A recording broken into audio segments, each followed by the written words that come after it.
तुम ट्रेन में कैसे आई, टिकट कैसे ली? जनरल डिब्बे से चले आए, टिकट नहीं ली। जनरल डिब्बे से? मेरे पास 20 रुपए ही थे, मैं 10 रुपए ऑटो की वहाँ से प्रयाग जंक्शन आई, उसके बाद मैंने ट्रेन देखा, मैं चली आई। फिर जनरल में बैठ गई बिना टिकट के? टीटी आया, पूछा टिकट, हम गए नहीं है मेरे पास। पहली बार आई हो दिल्ली? यस, पहली बार?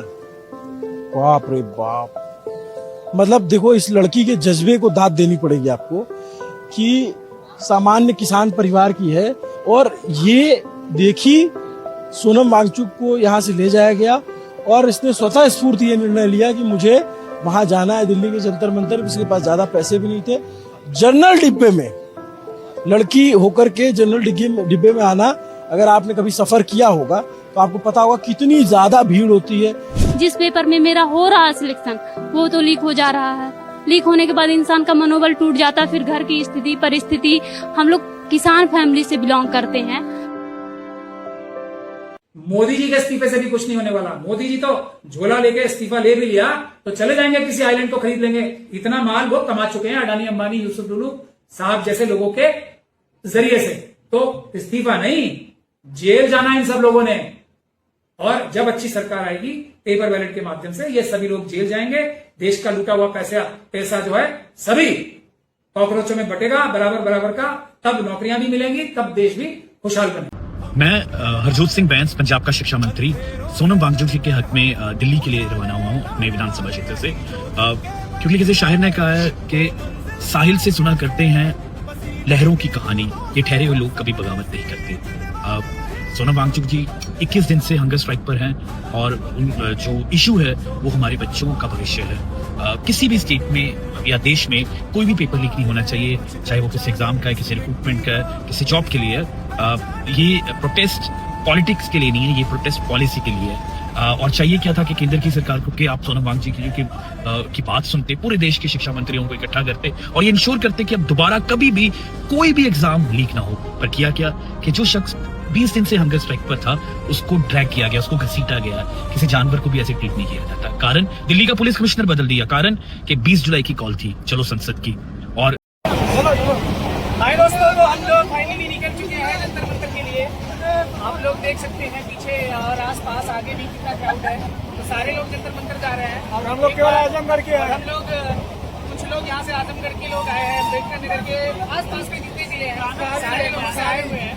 हर एक क्षेत्र से आ रहे हैं लोग। और सबसे बड़ी बात, कल जिस तरीके से सोनम वांगचुक सर को वहाँ की पुलिस ने वहाँ डिटेन किया है सर को, ऐसा लग रहा था जैसे उनको डिटेन किया जा रहा है। अगर यही चीज होती तो उनसे आगे कम से कम बात कर रहे होते। जिस तरीके से डिटेन किया है, इस तरीके से जनता का आक्रोश अपनी चरम सीमा पर है। तो हम लोग जंतर मंतर के लिए जा रहे हैं और हमारी सबकी एक ही मांग है, धर्मेंद्र प्रधान इस्तीफा दो, धर्मेंद्र प्रधान इस्तीफा दो, मोदी तेरी तानाशाही नहीं चलेगी, नहीं चलेगी, मोदी तेरी तानाशाही नहीं चलेगी, नहीं चलेगी। हम लेके रहेंगे आजादी, हम लेके रहेंगे आजादी, हम लेके रहेंगे आजादी, हम लेके रहेंगे आजादी। भारत माता की जय, भारत माता की जय, भारत माता की जय। जंतर मंतर के बाहर मौजूद हूँ। वक्त है अभी सुबह के 5 बज चुके हैं और जैसे आप देख पा रहे होंगे मेरे पीछे एक पत्थरों से भरा हुआ ट्रक खड़ा है। तो अभी मेरी बात कुछ प्रोटेस्टर से हो रही थी। वो लोग कह रहे थे कि ये ट्रक रात के 9 बजे से पहले यहाँ पर नहीं था। अब जानने और सोचने वाली बात ये है कि ये ट्रक किसी योजनाबद्ध तरीके से यहाँ पे खड़ा किया गया है, क्योंकि प्रोटेस्टर का कहना है कि जो इसमें पत्थर भरे हुए हैं, जिस इलाके में ये गाड़ी खड़ी है, यहाँ पर इस गाड़ी को खड़ा होने का कोई भी ऐसा वजह नहीं है कि इसको यहाँ खड़ी की जाए, क्योंकि यहाँ पे बराबर में संसद मार्ग है, सामने पार्लियामेंट है, इधर जो है आप देख पा रहे होंगे पुलिस स्टेशन है। तो ऐसी जगह पर अगर पत्थरों से भरा हुआ ट्रक खड़ा है तो कहीं ना कहीं प्रोटेस्टर का दावा है कि हमारे प्रोटेस्ट को शांतिपूर्ण तरीके से भंग करने की ये पूरी सुनियोजित कोशिश की गई है।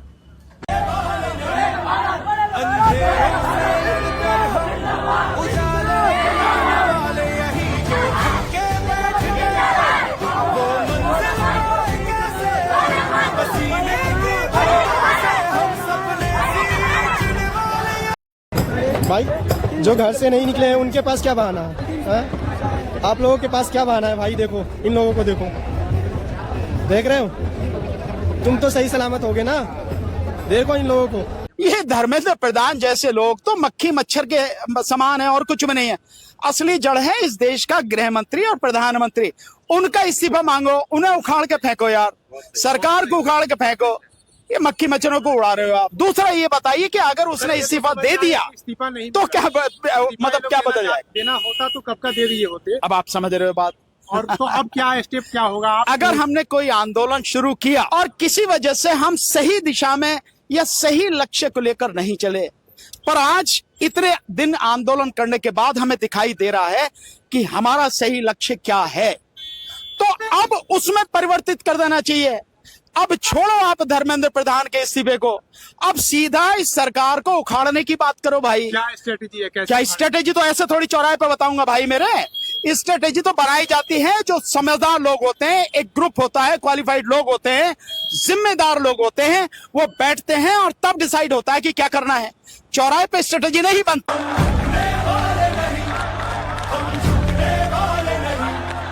अंधेरों से लड़कर हम उजाले लाने वाले, यही जो धक्के बैठ गए वो मंजिल। देखनी है आजादी हर हाल में, हमें देखनी है, हमें देखनी है आजादी।